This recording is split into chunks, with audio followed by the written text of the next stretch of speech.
لیکن وہ جتنی مرضی تلخی کرے ان کی ٹریننگ ہوتی ہے کہ تم نے تلخ نہیں بولنا، یہ ٹریننگ ہوتی ہے۔ بلکہ چلیں اس سے زیادہ کھول کے بات عرض کرتا ہوں، آپ یہ اپنے شہر میں کسی کپڑے والی دکان پہ چلے جائیں تو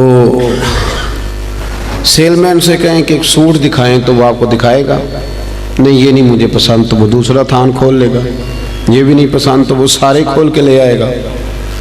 آپ آنے لگیں گے تو کہے گا انکل ذرا ٹھہریے میں نے کچھ پیچھے بھی رکھے ہوئے،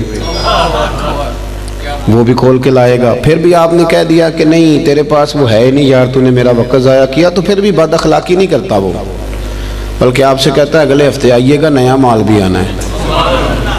لیکن جب آپ نیچے اترے سیڑھیوں سے تو اس نے پیچھے سے کہا کہ ایک جوڑا اس نے لینا ہوتا ہے اور نخرہ دیکھو کتنا ہے، تو آپ کا کیا مطلب ہے یہ بندہ اخلاق والا ہے؟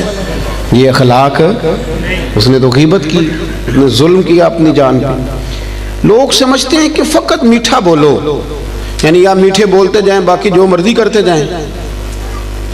اخلاق صرف میٹھا بولنے کا نام نہیں، اخلاق میٹھا بولنے کو نہیں کہتے، اخلاق تو سچ بولنے کو کہتے ہیں۔ سچ بولنا اور اس سچائی میں پھر مٹھاس پیدا کرنا، پھر اس کا نام حسن اخلاق ہے۔ سچ بولنے کا نام اخلاق ہے، خودداری کا نام اخلاق ہے، عزت نفس کا نام اخلاق ہے۔ عزیز دوستو، دیانتداری کا نام اخلاق ہے۔ نبی کریم صلی اللہ علیہ وسلم نے ہمیں بلند اخلاق سکھائے، بلند اخلاق۔ آج جن چیزوں کی بہت زیادہ ضرورت ہے ان میں سے ایک چیز ہے خودداری، عزت نفس۔ یہ دولت بے بہا ہے۔ حضرت حکیم بن حزام رضی اللہ تعالیٰ عنہ فرماتے ہیں کہ ہم کچھ لوگ نبی پاک صلی اللہ علیہ وسلم کی بارگاہ میں حاضر ہوئے تھے، حضرت عبد الرحمن ابن عوف بھی ان میں شامل تھے۔ ہم جب حاضر، یہ سیاستہ کی روایت ہے، کہتے ہیں جب ہم حاضر خدمت ہوئے تو حضور نے فرمایا میرے ہاتھ پہ بیعت کرو، تو ہم نے اس کی حضور ہم تو پہلے بیعت کر چکے ہیں، بیعت اسلام تو ہو چکی۔ حضور نے دوبارہ فرمایا بیعت کرو۔ ایک صحابی نے پھر عرض کی حضور بیعت کر چکے ہیں، تو حضور نے فرمایا دوبارہ بیعت کرو، اور اس بات پر بیعت کرو کہ کسی دنیا دار کے آگے ہاتھ نہیں پھیلاؤ گے، کسی دنیا دار کے سامنے۔ ایک ہے اللہ والوں سے مانگنا، اللہ والوں کی مدد تو عین اللہ کی مدد ہوتی ہے، دنیا داروں سے مانگنا، اور ایک ہے دین کے لیے کسی کو توجہ دلانا، اس کا بھی معنی اور ہے، لیکن اپنی ذات کے لیے مانگنا، لالچ کرنا، لوگوں کی جیبوں کو دیکھنا۔ ہمارے نوجوان سارے تلاش کرتے پھرتے ہیں، وہ میری لندن والی پھوپھی مہربان ہو جائے تو میرا کام بن جائے گا، کبھی میرا امریکہ والا ماموں مجھے لے جائے تو میں بچ گیا۔ سہارے ڈھونڈتے پھرتے ہیں، سہارے کمزور لوگ ڈھونڈتے، کمزور لوگ سہارے ڈھونڈتے ہیں۔ اسلام تو وہ والا اخلاق سکھاتا ہے کہ سہارے ڈھونڈو نہ بلکہ کسی کا سہارا بن جاؤ، سہارا بنو کسی کا۔ حضور نے باقاعدہ بیعت لی، فرمایا بیعت کرو میرے ہاتھ پر کہ تم کسی کے آگے سوال۔ تو حضرت حکیم بن حزام کا اپنا یہ حال تھا کہ بوڑھے ہو گئے تھے، ضعیف تھے، چلتے تھے تو کمر میں تکلیف ہوتی تھی۔ ایک دفعہ گھوڑے پہ بیٹھے تھے یا اونٹ پہ بیٹھے تھے تو ہاتھ سے درہ گر گیا زمین پہ، آپ کا خادم قریب کھڑا تھا، بڑی مشکل سے گھوڑے سے اترے، وہ درہ اٹھایا، دوبارہ بیٹھنے لگے تو تکلیف ہوئی، 2-3 دفعہ کوشش کر کے بیٹھ گئے تو خادم کہنے لگا حضور مجھے حکم دے دیتے میں پکڑا دیتا۔ فرمانے لگے کیسے تمہیں کہہ دیتا؟ میں نے اپنے محبوب سے وعدہ کیا ہے کہ زندگی میں کسی دنیا دار سے سوال نہیں کروں۔ یہ کمزور لوگ ہوتے ہیں میرے بھائی۔ غیرت، اقبال نے کہا، اقبال کہنے لگے غیرت ہے بڑی چیز جہانے تگ و دو میں، غیرت مند بن، تو کسی کے سامنے ہاتھ پھیلاتا ہے۔ غیرت ہے بڑی چیز جہانے تگ و دو میں، پہناتی ہے یہ فقر کو تاج سردارا۔ فرمایا فقیر اگر سرداری والا تاج پہننا چاہتے ہیں نا تو پھر وہ ہاتھ پھیلانا چھوڑ دیں۔ مسند امام احمد بن حنبل کی حدیث کے 2 جملے ان کو رٹ کے یاد کر لینا آپ نے۔ ایک شخص نے عرض کیا تھا یا رسول اللہ صلی اللہ علیہ وسلم ذلت کیا ہے؟ تو نبی پاک علیہ السلام نے فرمایا اگر تو لالچ کرے گا تو ذلیل ہو جائے گا، لالچ کرے گا تو ذلیل ہو جائے گا۔ عرض کی حضور پھر عزت کیا ہے؟ تو محبوب فرمانے لگے جو رب نے تجھے دیا ہے نا اس پہ راضی ہو جا، اللہ تجھے عزت عطا کر دے گا۔ خوددار بنے. قرآن پاک نے نا تعریف کی ہے اصحاب صفہ کی. قرآن کہتا ہے لا یسألون الناس الحافا، وہ کسی سے لپٹ لپٹ کر سوال نہیں کرتے، پیٹوں پہ پتھر باندھے ہوئے کئی دنوں سے روٹی نہیں کھائی، پر کسی سے لپٹ لپٹ کر سوال. وہ خودداری والے لوگ، عزت نفس والے، وہ ہاتھ نہیں پھیلاتے. وہ ان کا یہ رویہ نہیں ہے کہ کوئی آئے گا تو مجھے دے جائے گا. خواجہ حسن بصری رحمۃ اللہ علیہ کے پاس ایک نوجوان آیا تو آگے کہنے لگا حضرت جی مجھے سمجھ لگ گئی آج کے بعد میں نے کام کوئی نہیں کرنا، اب میں گھر بیٹھوں گا اللہ روزی دے گا. آپ فرمانے لگے جی وہ کیا سمجھ لگ گئی ہے؟ کہنے لگا میں نے آج عجیب بات دیکھی ہے. میں جنگل میں گیا ہوا تھا، ایک شیر آیا ہے، اس نے ایک بکرے کا شکار کیا، کچھ اس نے کھایا ہے، پھر اس نے باقی کا اپنے پنجوں میں پکڑا ہے، پہاڑی کے اوپر چڑھ گیا، وہاں ایک نابینا لومڑی بیٹھی تھی، باقی کا اس نے اسے کھلایا ہے. تو مجھے مسئلے کی سمجھ آ گئی ہے کہ جو اللہ لومڑی کے لیے بندوبست کر سکتا ہے میرے لیے بھی کرے گا، لہذا اب کام نہیں کرنا. تو خواجہ حسن بصری فرمانے لگے سبحان اللہ کیا تیری سوچ ہے، تو نے دو کردار دیکھے، ایک لومڑی دیکھی ایک شیر دیکھا. او خدا کے بندے تو نے لومڑی بننے کا فیصلہ کیا، شیر بننے کا کیوں نہیں کیا؟ تو شیر بننا، شکار مار، کھا بھی اور کھلا بھی، کھا بھی اور کھلا بھی. پڑھے نا ابن ماجہ شریف، ایک صحابی حاضر خدمت ہوئے، عرض کی حضور کچھ دیجئے. یہ نوجوان میری بات پہ خاص توجہ کرے. اب وہ اقبال کہا کرتے تھے لہو مجھ کو رلاتی ہے جوانوں کی تن آسانی. کہتے یہ آرام پسند ہے، کہتے کرنا کچھ نہ پڑے، کچھ شارٹ کٹ رستہ ملے. بلکہ ہمارے بچے تو اب خواب دیکھتے ہیں کہ سویرے میں اٹھوں تو میرے نا بستر کے نیچے ایک توڑا پیسوں کا پڑا ہوا ہو، یا میری موٹر سائیکل سے بٹ ٹکرائے کچھ ہے، میں اٹھاؤں تو نیچے ہیرے ہیرے ہوں. یہ خواب ہے. تو خواب خواب ہی ہوتے ہیں، ان کو تعبیر کرنے کے لیے محنت کرنی پڑتی. محنت کریں، جد و جہد کریں، خواب نہیں دیکھیں. ہمارے ہاں مزاج ہی نہیں، توجہ ہی نہیں. ابن ماجہ کی حدیث، ایک شخص نے آ کے عرض کیا تھا یا رسول اللہ کچھ دیجئے. اور کہاں سے اس نے مانگا؟ اس بارگاہ سے کہ جہاں سے قطرے بھی ملے تو دریا بن جایا کرتا ہے. اعلیٰ حضرت فرماتے ہیں میرے کریم سے گر قطرہ کسی نے مانگا دریا بہا دیے ہیں. در بے، یہ لفظ کیا ہے؟ در بے بہا. در الگ ہے اور بے بہا. شیر ذرا سمجھ کے پڑھا کر. دور اعلیٰ حضرت ہے نا، تو ذرا اعلیٰ سوچ کے ساتھ پڑھنا پڑے گا، ہے نا جی. ہمارے نعت خاں کچے پکے شیر پڑھ دیتے، ہم یہاں سے پڑھیں وہ مدینے سنیں. سبحان اللہ. تو ماموں کانجن سے پڑھیں تو حضور سنتے ہیں، تو اگر فیصل آباد سے پڑھیں تو یہ کیا شعر ہوا؟ اعلیٰ حضرت کا شعر ہی اور ہے. اعلیٰ حضرت کا شعر یہ نہیں ہے کہ ہم یہاں سے پڑھیں وہ مدینے سنیں، بلکہ اعلیٰ حضرت کا شعر ہے کہ دور و نزدیک کے سننے والے وہ کان. دور سے بھی اور نزدیک سے سننے والے. ایک یہ کان ہے تو ایک کان ہوتی ہے نمک کی کان، سونے کی کان، جس میں سے کچھ خزانے نکلتے ہیں. تو اعلیٰ حضرت فرماتے ہیں دور و نزدیک کے سننے والے وہ کان، کان لالے کرامت پہ لاکھوں سلام. حضور کے جو کان ہے نا وہ کرامت کی کان ہے، وہ وہاں سے کرامت کے لال نکلتے ہیں. فاضل بریلوی کا شعر تو پھر وہ بہت ساری تفسیریں کرتا ہے نا، بار وقت نہیں کہ میں اس طرف جاؤں، مضمون پہ رہنا چاہتا ہوں. مانگا اس نے کچھ آ کے، تو نبی پاک صلی اللہ علیہ وسلم نے نا، حضور سب کو دیتے تھے اور بے بہا دیتے تھے، اور جو ایک دفعہ حضور سے مانگتا تھا کہیں اور جانے کی ضرورت ہی نہیں پڑتی تھی. لیکن اس صحابی سے، نوجوان سے نبی پاک نے فرمایا تیرے پاس کوئی شے نہیں، تو مانگنے آیا ہے.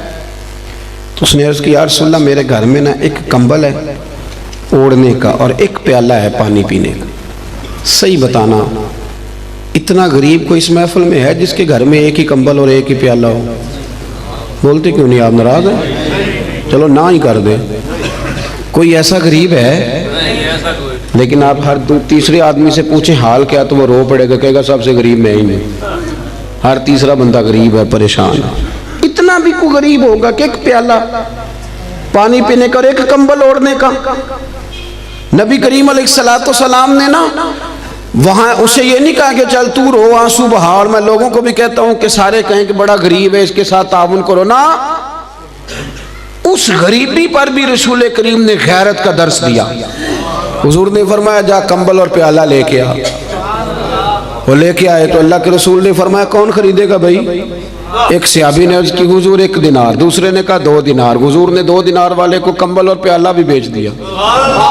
اس نے نہیں کہا کہ حضور 2 ہی چیزیں تھی وہ بھی بیچ دینے لگے ہو، حضور نے بیچ دیا اور اس سے فرمایا جائے 1 دینار کی روٹی لے جا اور 1 دینار کا نا کلاڑا خرید کے لا، کلاڑا۔ نوجوانوں ادھر دیکھو میری طرف، دنیا میں کوئی پیشہ برا نہیں، جھاڑو مار کے بھی روٹی کھانا برا نہیں، ریڑھی لگانے والا تو بڑا باعزت آدمی ہوتا ہے۔ ایک کی پیشہ برا ہے، وہ ہے کسی کے سامنے ہاتھ پھیلانا، باقی کوئی شے بری نہیں۔ کریم رسول صلی اللہ تعالی علیہ وسلم نے فرمایا کلاڑا خرید کے لا۔ صحابہ کہتے وہ کلاڑا خرید کے لایا، پر اس کے نصیب دیکھو، کلاڑا وہ لایا پر اس میں دستہ میرے مصطفیٰ کریم نے اپنے دستے مبارک سے لگایا، اور حضور نے اسے فرمایا چلنا جنگل میں، لکڑیاں کاٹ، کھا بھی اور کھلا بھی، پہن بھی، اور فرمایا 15 دن مجھے نظر نہ آنا، یعنی فرض نماز کے لیے آنا، اس کے علاوہ یہاں نہ آنا، جا کام کر۔ 15 دنوں کے بعد آیا، یہ لفظ امام سیوطی نے در منصور میں لکھے ہیں۔ 15 دن کے بعد آیا تو حضور نے فرمایا تیرا کیا حال ہے؟ عرض کرنے لگے یا رسول اللہ پہلے 1 کمبل تھا، اب سارے گھر کے بستر بن گئے، پہلے 1 پیالہ تھا، بڑے برتن بن گئے۔ اور امام سیوطی نے یہ لفظ بڑھا کے لکھے ہیں، یہ صحا کے نہیں ہیں، کہتے ہیں اس نے جیب میں ہاتھ ڈالا اور 10 دینار نکالے۔ عرض کرنے لگا حضور یہ رکھ لیں، مسجد اور مدرسے کے کام آ جائیں گے، یہ میری طرف سے نذرانہ۔ علامہ اقبال تھے یورپ میں، تو ان کے بیٹے نے خط لکھا کہ ابا جی مجھے کچھ پیسوں کی ضرورت ہے، تو آپ کا نام لے کے کسی سے قرضہ پکڑ لوں؟ تو اقبال نے جواب میں نظم لکھ کے بھیجی۔ اقبال کہنے لگے دیار عشق میں اپنا مقام پیدا کر، دیار عشق میں اپنا مقام پیدا کر، دیار عشق میں اپنا مقام پیدا کر، نیا زمانہ نئے صبح و شام پیدا کر، خدا اگر دل فطرت شناس کرے عطا تجھ کو، تو پھر سکوت لالا و گل سے کلام پیدا کر۔ اور اقبال کہنے لگے پتر میرا طریق امیری نہیں فقیری ہے، خود ہی نہ بیچ غریبی میں نام پیدا کر، خود ہی نہ بیچ غریبی میں، کس میں؟ یہ نوجوان کیوں نہیں بولتے جن سے میں بات کر رہا ہوں؟ غریبی میں نام۔ اعلیٰ حضرت فاضل بریلوی کا جو مدرسہ ہے نا بریلی شریف میں، وہ آج بھی چھوٹا سا ہے، یہ تھوڑا سا کرنی پڑتی ہے محنت شنت، تو بڑے خوددار آدمی تھے۔ کسی نے کہا بہت بڑے شاعر ہیں، نان پارا ایک ریاست ہے انڈیا کی، اگر نان پارا کے نواب کے لیے 2-3 شعر لکھ دیں تو مدرسہ بن جائے گا۔ تو اعلیٰ حضرت کہنے لگے چلو کوئی حرج نہیں، لکھ دیتے ہیں، یہاں تقریریں بکتی نہیں، نعتیں بکتی نہیں، یہاں بڑا کچھ نہیں ہوتا نیلام، تو 2 شعر لکھ دیں؟ کہنے لگے لکھ دیتے۔ کیا خوبصورت شعر لکھے، کہنے لگے کروں مدح اہل دول رضا، اور پڑے اس بلا میں میری بلا، میں تو گدا ہوں اپنے کریم کا، میرا دین پا رہا ہے نان۔ اعلیٰ حضرت کے چھوٹے بیٹے تھے حضور مفتی اعظم ہند مولانا مصطفیٰ رضا خان صاحب۔ علامہ ارشد القادری ایک بہت بڑے عالم گزرے ہیں، جمشید پور میں رہتے تھے، کہتے میں نے ان کو بلایا اعلیٰ حضرت کے صاحبزادے کو محفل پہ، تو جب جانے لگے نا تو میں نا لفافے میں کچھ رقم رکھ کے بطور نذرانہ دینے لگا۔ نذرانہ سنت ہے، یہ تحفہ ہے۔ کہتے ہیں حضور مفتی اعظم نے مجھ سے پوچھا یہ کیا ہے، تو مجھے کہنا چاہیے تھا نذرانہ ہے، تحفہ ہے، میرے منہ سے نکل گیا حضور کرایہ ہے، آنے جانے کا کرایہ ہے۔ تو کہتے ہیں میرے منہ سے نکل گیا تو حضرت نے لپیٹ کے پیسے میری جیب میں دیے، کہنے لگے ارشد القادری صاحب یہ رکھیے، میں احمد رضا کا بیٹا ہوں، میں کرائے کا مولوی نہیں کہ جو کرایہ دے گا اور مجھے بلا لے گا، میرے والد نے بتایا ہے کرو مدح اہل دول رضا، پڑے اس بلا میں میری بلا، میں گدا ہوں اپنے کریم کا، میرا دین پارا ہے۔ نوجوانوں یہ اخلاق سب سے پہلے سیکھو، سب سے پہلے، کہ کسی دنیا دار کے سامنے ہاتھ، آپ محنت کریں، اللہ تو محنت کرنے والے کو محبوب ہی بڑا رکھتا ہے، آپ مشقت کریں، آپ دیکھیں رب کتنے رستے کھولتے۔ اور ایک اور بات، جو لوگ سیڑھیوں سے چلتے ہیں نا، بے ساکھیوں سے، انہیں پیروں پہ چلنا ہی نہیں آتا۔ اگر اپنے پیروں پہ چلنا سیکھو گے نا تو 1-2 دفعہ لڑکھڑاؤ گے، پھر سیدھے کھڑے ہو جاؤ گے، سیدھے کھڑے ہو جاؤ گے۔ سب سے پہلا اخلاق یہ سیکھو کہ کچھ بھی ہو جائے تھوڑے پہ گزارا کرو، تھوڑے، لیکن اپنے گھر کے اندر رہو۔ اگر آپ کا اپنا مکان ہے اور وہ کچا ہے تو ہمیں کیا ضرورت ہے کسی کا پکا دیکھنے کی؟ جو ہمارا ہے وہ محل ہے، ہمیں کیا ضرورت؟ خودداری، عزت۔ اور دوسرا اخلاق، آپ کو پتہ ہے نبی پاک صلی اللہ علیہ وسلم کی سب سے پہلے شہرت کیا ہوئی تھی؟ کہ صادق اور امین ہے۔ صادق اور بول کے بتائیے، حضور سب سے پہلے معروف کس بات سے ہوئے؟ ہمارے ہاں نا پاکستان کے آئین میں جھوٹ کی سزا ہی کوئی نہیں۔ پاکستان کے آئین میں جھوٹ کی سزا، آپ جائیں تھانے اسے کہیں اس بندے نے میرے ساتھ 50 جھوٹ بولے ہیں، کہے گا اس کا پرچہ ہی نہیں ہو سکتا۔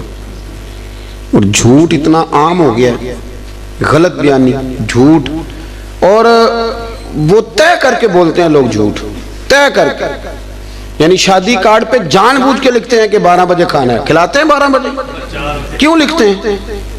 یہ جھوٹ نہیں؟ کیوں آپ نے جھوٹ لکھا؟ پھر اس کے ساتھ آپ نے انشاءاللہ کا جملہ بھی استعمال کیا، کیا ضرورت تھی اس کی؟ اتنا جھوٹ۔ ایک بچہ مجھے کہنے لگا حضرت صاحب میری اماں سے کہہ دیں کہ اس دفعہ میں ضرور لے کے جاؤں گا عمرے پہ۔ تو میں نے کہا بھی آپ کی اماں آپ کہہ دیں؟ کہنے لگے میں نے 15 دفعہ پہلے بھی وعدہ کیا عمرے پہ بھیجنے کا، اب میری ماں میرا یقین ہی نہیں کرتی۔ ہمارے گھر میں سب سے بڑی لڑائی بھلا کیا ہے؟ بی بی کہتی ہے کہ روٹی روزی کا مسئلہ نہیں، مجھے اعتبار ہی نہیں کہ یہ سچ بولتا ہے کہ جھوٹ بولتا ہے۔ ہم نے اعتبار ضائع کر لیا، اعتبار ضائع ہو گیا، لوگ یقین کرنے کو تیار نہیں۔ وہ حضور کا اخلاق جس سے میرے رسول پاک نے آغاز فرمایا، جس سے حضور کی تعریف ہوئی، سچ بول۔ پڑھے نا ابو داؤد شریف، ایک صحابی نے کہا تھا یا رسول اللہ مومن بزدل ہوتا ہے، حضور فرمانے لگے ہو جاتا ہے کبھی کبھی۔ اس نے کہا یا رسول اللہ مومن کنجوس بھی ہوتا ہے، فرمایا کر لیتا ہے میرا مومن کبھی کبھی کنجوسی بھی۔ آیکون المؤمن کاذبا قال لا، او کما قال صلی اللہ تعالی علیہ وسلم۔ اس شخص نے عرض کی یا رسول اللہ کیا آپ کا کلمہ پڑھنے والا جھوٹ بھی بولتا ہے؟ تو میرے محبوب فرمانے لگے مومن سارا کچھ ہو سکتا ہے، جھوٹا نہیں ہوتا۔ سچے نبی کے ماننے والے جھوٹ بولتے، بددیانتی کا مظاہرہ کرتے، تو اتنا جھوٹ بولا۔ اور سنیں ترمذی شریف، جاگ رہے ہیں آپ لوگ؟ حضور نے فرمایا تو سچ بول کے تجارت کر۔ اچھا یہاں بھی ایک بات کر دوں، لوگ کہتے ہیں جھوٹ کے بغیر کام نہیں چلتا۔ میرا یہ خیال ہے کہ سچے کا کام زیادہ چلتا ہے۔ بندے کہتے ہیں وہ 5 روپے زیادہ لیتا ہے پر بندہ کھرا ہے، چیز غلط ہے، اس کی تو شہرت اچھی ہو جاتی ہے۔ ترمذی شریف کے لفظ ہیں، اللہ کے حبیب صلی اللہ علیہ وسلم نے فرمایا تو سچ بول کے تجارت کر، اللہ سچے تاجر کو قیامت کے دن نبیوں کے ساتھ جگہ عطا فرمائے گا۔ لیکن لوگ جھوٹ بولتے ہیں اور بڑا تگڑا کر کے بولتے ہیں، بددیانتی کرتے ہیں، اور چھوٹی چھوٹی سی، یعنی کبھی کبھی نہ شرم آتی ہے جب بڑے ذمہ دار ادارے کا آدمی 200 روپیہ رشوت لیتا ہے نا، تو شرم آتی ہے کہ یار اس کو ڈسکس بھی کریں گے اب ہم، یعنی اتنا نیچے اتر جائیں گے، حد ہوتی ہے کوئی کسی چیز کی، اتنا نیچے اتر کے ہم بددیانتی کریں گے۔ آپ کو پتہ ہے کہ جس رات میرے رسول کریم علیہ السلام نے ہجرت کی تھی وہ رات کتنی خطرناک تھی۔ اہل مکہ نے ایک پوری سازش رچی تھی، ہر قبیلے کے ایک آدمی کو تلوار دی تھی، ہر قبیلے کے، تاکہ حضور کو مل کے اگر شہید کیا جائے تو کسی ایک قبیلے پر الزام نہ آئے۔ ہر قبیلے کا بندہ آیا تھا، چاروں طرف سے گھر کو گھیر لیا۔ وہ طے کر کے آئے تھے کہ معاذ اللہ ثم معاذ اللہ حضور کو شہید کریں گے، وہ شہید کر رہے ہیں۔ توجہ ہے میری بات پر؟ اور سرکار حضرت مولا علی شیر خدا سے فرما رہے ہیں کہ تو میرے بستر پہ لیٹ جا، سویرے لوگوں کی امانتیں واپس کر کے آ جانا۔ محققین کہتے ہیں کہ وہ امانتیں بھلا کن لوگوں کی تھیں؟ جو باہر تلواریں لے کے کھڑے تھے۔ مجھے سچ بتاؤ کہ جس بندے سے میں نے لینا ہو لاکھ روپیہ وہ عمرے پہ جانے لگے، حالانکہ مجھے پتہ ہے کہ 20 دنوں میں 28 دنوں میں لوٹ آئے گا، تو میں اسے جانے دیتا ہوں؟ میں کہتا ہوں پہلے میرے پیسے رکھ۔ آپ ذرا اس بات کو اس کو عام نہ لیجئے گا، ذرا اس کی گہرائی دیکھیں کہ آپ ایک بندے کو شہید کرنے لگے، آپ اس کا خاتمہ کرنے لگے اور آپ کے پیسے اس کے گھر میں پڑیں، انوکھی بات نہیں؟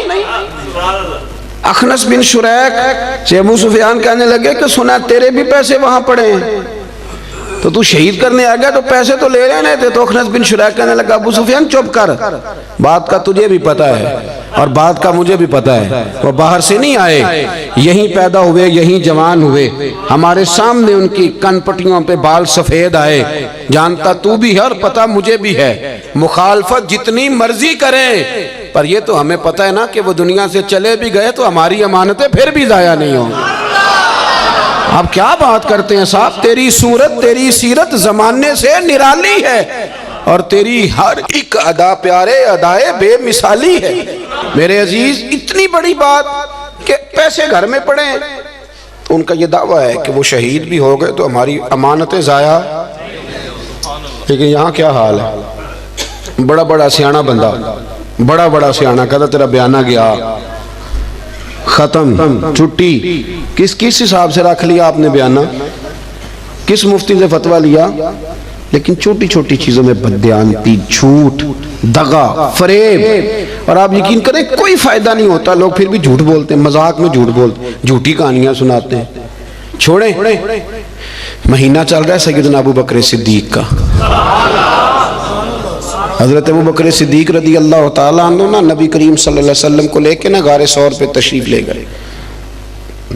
آج جب حاجی جاتے ہیں نا وہاں زیارت کے لیے تو رستے میں نا 5-6 جگہ سٹے کا مقام بنا ہوا ہے، چائے پیتے ہیں، بوتل پیتے ہیں، پھر بھی واپس آ کے ڈینگے مارتے ہیں کہ میں چڑھ گیا تھا جی، میں ہوا آیا ہوں جی، میں تو یوں گیا اور یوں آیا، حالانکہ رستہ بنا ہوا ہے، رستے میں کئی جگہ پانی پیا، پھر بھی بڑی بڑھ کے۔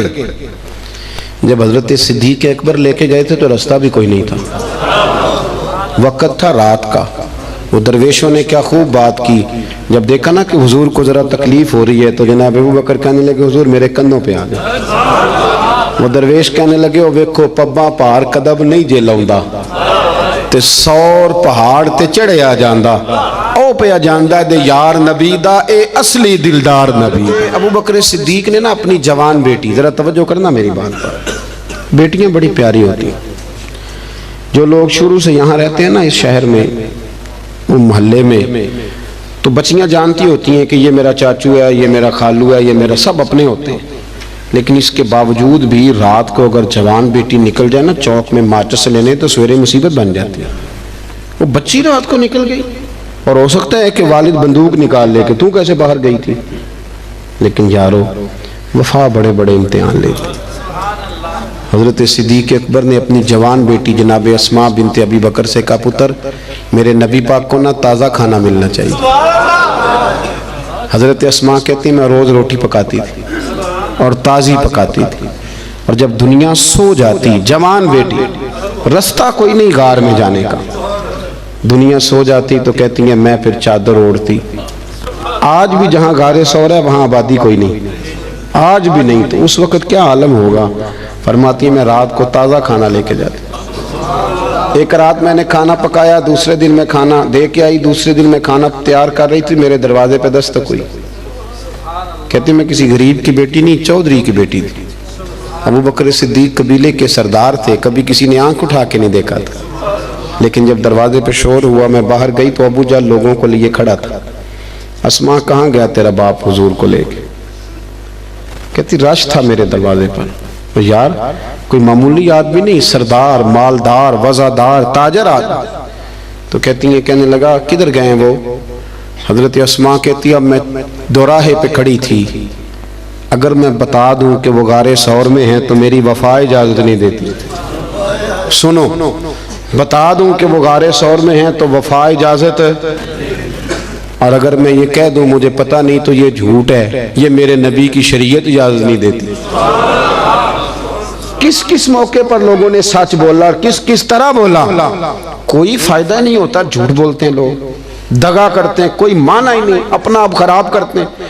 آپ جھوٹ بول کے دیکھ لیں، آپ کا اپنا دل بے چین ہو جائے گا، میں نے کتنا غلط کام کیا۔ آپ سچ بولیں گے اللہ آپ کو راحت عطا کرے گا، سچ میں سکون ہے، حضور نے فرمایا سچ تجھے نجات دے گا، جھوٹ تجھے ہلاک کر دے۔ حضرت اسماء کہتے ہیں اس نے پھر پوچھا بتاتی کیوں نہیں؟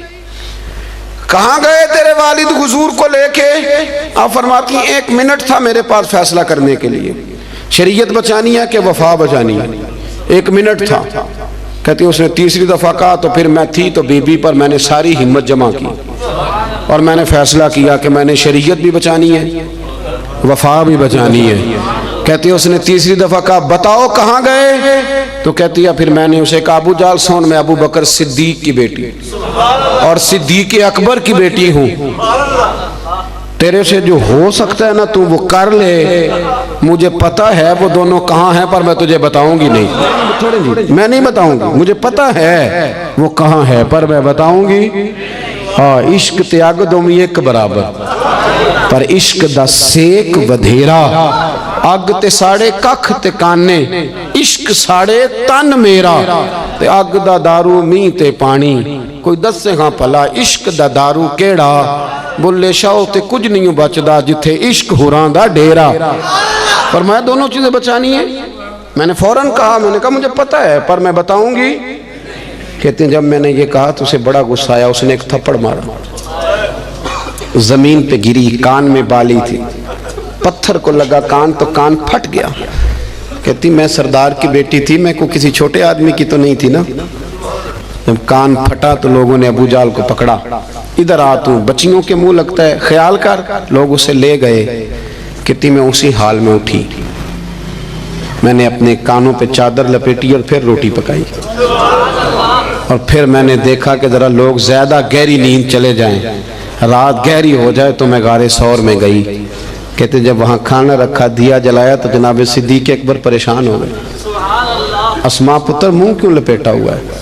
بیٹی رہتی ہو نا دو کہیں تو وہ ٹیلی فون پہ رات فون پہ صحیح بات نہ کرے تو ابا ساری رات سوتا ہی نہیں، پتہ نہیں تینوں کی، اور بچی منہ لپیٹا، کیا ہوا؟ کچھ نہیں آپ کھانا کھائیں۔ کیا ہوا ابا جی؟ دیکھیں کیا پکایا۔ اسما پتر بتا کیا ہوا؟ جب جناب صدیق اکبر کی تشویش دیکھی تو حضور سید عالم آقا کریم نے فرمایا اسما بتاتی کیوں نہیں، کیا ہوا؟ عرض کی حضور کچھ نہیں، ابو جال آیا تھا، اس نے پوچھا ہے میں کیا کرتی، اگر بتا دیتی تو دل اجازت نہیں دیتا تھا، اور اگر جھوٹ بولتی تو آپ کی شریعت میں منع ہے۔ حضور میں نے اسے کہا ہے مجھے پتہ ہے بتاؤں گی نہیں، تو اس نے تھپڑ مارا ہے۔ یہ کہہ کہ جناب اسما نے جب چہرے سے کپڑا ہٹایا تو خون پھر بہنے لگا۔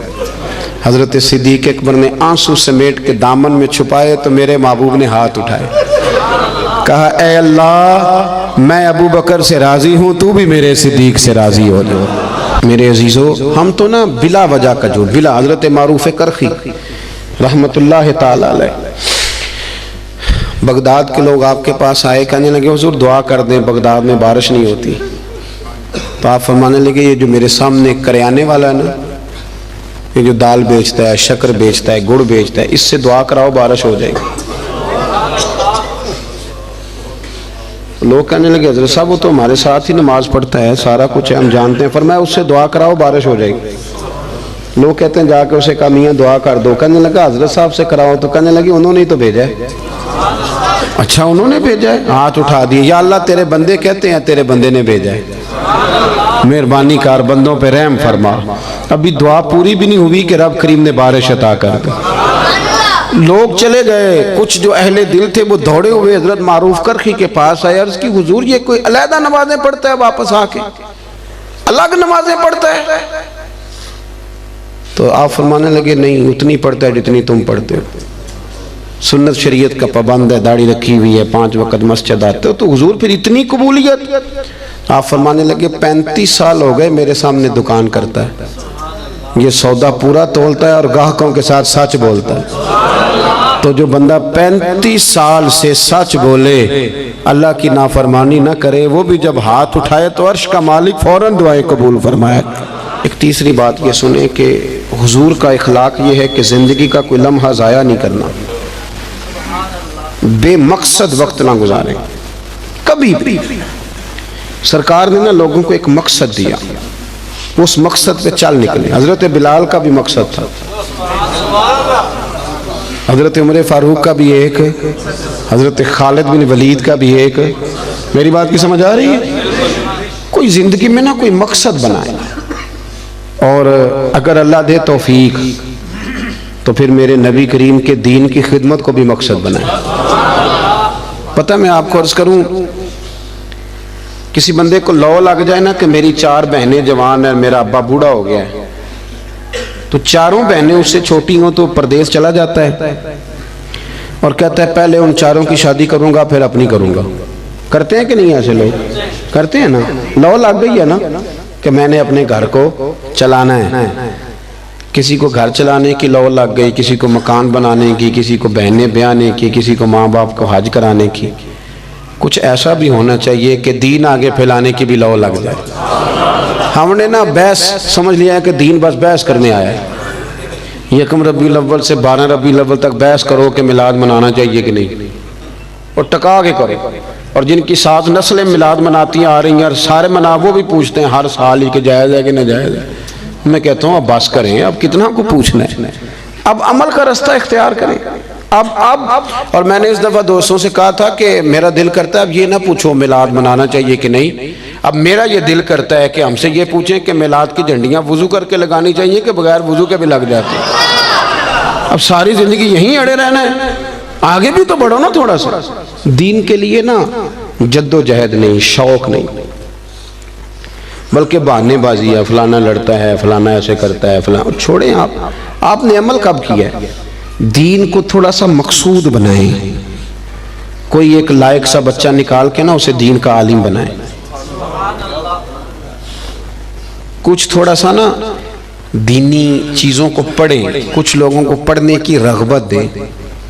ہمارے ہاں نا وہ کسی ایک مدرسے کا کوئی استاد، اس کی فوٹو چھپ جائے نا اس نے بڑا مارا ہے اور بچے کے کمر پہ نشان پڑ گئے تو فوٹو اچھی چلتی ہے سوشل میڈیا پہ 4 دن۔ مجھے بھی ایک نے لا کے دکھائی، کہنے لگے مولوی صاحب مار مار کے ویکھو کی حال کیتا ہے۔ میں نے اسے کہا کہ کتنے مدرسے ہیں پاکستان میں؟ مدرسوں کی تعداد ہزاروں میں، تو یہ ایک بندہ آپ کو ایسا نکلا ہے تو آپ نے ادھم مچا دیا۔ اس نے غلط کیا، اسے ایسا نہیں کرنا چاہیے تھا، پر آپ میرے ساتھ چلے، میں بتاتا ہوں یونیورسٹیوں میں کیا کیا خرابیاں ہیں، کالجوں میں کیا خرابیاں ہیں۔ آپ حیران ہوں گے کہ نشہ سب سے زیادہ یونیورسٹیوں اور کالجوں میں بکتا ہے۔ آپ نے کبھی دیکھا ہے کوئی مولوی ہائی لائٹ کرتا ہو کہ یونیورسٹیوں میں یہ کچھ ہو رہا ہے؟ کبھی دیکھا آپ نے؟ نہیں کرتے، اس لیے کہ ہم سمجھتے ہیں وطن ہمارا اپنا ہے اور یونیورسٹیاں ہماری اپنی ہیں، پڑھنے والے بچے ہمارے۔ ہم مدارس کے بچوں کو اپنا کیوں نہیں سمجھتے؟ مسجد کو اپنا کیوں نہیں سمجھتے؟ یہ بھی ایک ادارہ ہے، یہ بڑا کچھ ہمیں دیتا ہے، بڑا کچھ۔ لوگ کہتے ہیں مولوی کچھ نہیں کر رہے، تو میں کہتا ہوں کبھی ایسا ہوا ہے کہ تراویحاں کسی مسجد میں رہ گئی ہوں کہ حافظ نہیں ملا؟ بتائیں کبھی ہوا ہے؟ اس مسجد میں آج جمعہ نہیں ہوا جی مولوی کوئی نہیں ملا۔ تو مدارس کچھ کر رہے ہیں تو اتنا بڑا انقلاب آیا ہوا ہے۔ ہر شعبے کے لیے آپ کو بندہ ملتا ہے۔ اپنا دین کو مقصد بنائیں، اور کچھ نہ کر سکے تو کم از کم دینی لوگوں کی حوصلہ شکنی نہ کرے۔ ایسے کہ بندہ پگڑی باندھ کے آ جائے تو اسے کہہ دے کہ تو اچھا لگ رہا ہے۔ ویسے ایک میرا دل کر رہا ہے بات کر دوں، وہ بھی میں کر ہی دیتا ہوں۔ آپ نا بیوٹی پارلر سے تیار ہو کے ہیں تو لوگ کہیں گے سونے لگ رہے ہیں، یہی کہیں گے، لیکن اگر آپ امامہ باندھ کے، داڑھی رکھ کے، کنگھی کر کے، خوشبو لگا کے ہیں تو لوگ تعریف پھر بھی کریں گے، پر یہ نہیں کہیں گے سونے لگ رہے ہیں، کہیں گے کتنا نورانی چہرہ ہے۔ تو دین کے رنگ میں تو تعریف بھی بدل جاتی ہے اور مزہ دیتی ہے۔ تو اپنا مقصود بنائے۔ مجھے بتایا گیا یہاں مسجد اور بڑی جلدی مدرسے کا بھی آغاز ہونے لگا ہے۔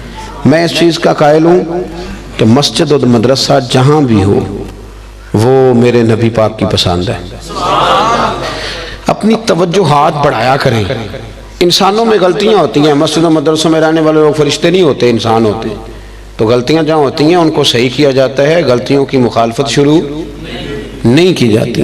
اس مدرسے کو، اس مسجد کو آپ نے توجہ دینی ہے، توجہ۔ میرے پاس نا میرے کچھ مریدین جو لاہور سے تعلق رکھتے ہیں وہ سارے آئے ہوئے تھے، کچھ دن ہو گئے، وہ کافی سارے لوگ تھے، تو کچھ وظائف کی بات چیت چل رہی تھی، تو میں نے انہیں کہا بھی تمہارا ایک وظیفہ میں نے اور بڑھا دیا۔ وہ پیر صاحب وہ کیا؟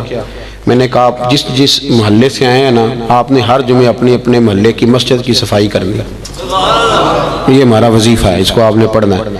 اور مسجد کے انتظامی معاملات میں مداخلت نہیں کرنی، امام خطیب کمیٹی کیا کر رہی ہے اس سے سروکار نہیں، مسجد کی صفائی کریں، آپ کر کے دیکھیں اللہ آپ کو سکون عطا کرے گا۔ بہت بڑے درویش گزرے، بابا فرید، جو بندہ کہتا تھا نا دل پریشان ہے اسے جھاڑو دیتے تھے، کہتے تھے جا مسجد میں جا کے جھاڑو دے، رب تجھے سکون عطا کرے گا۔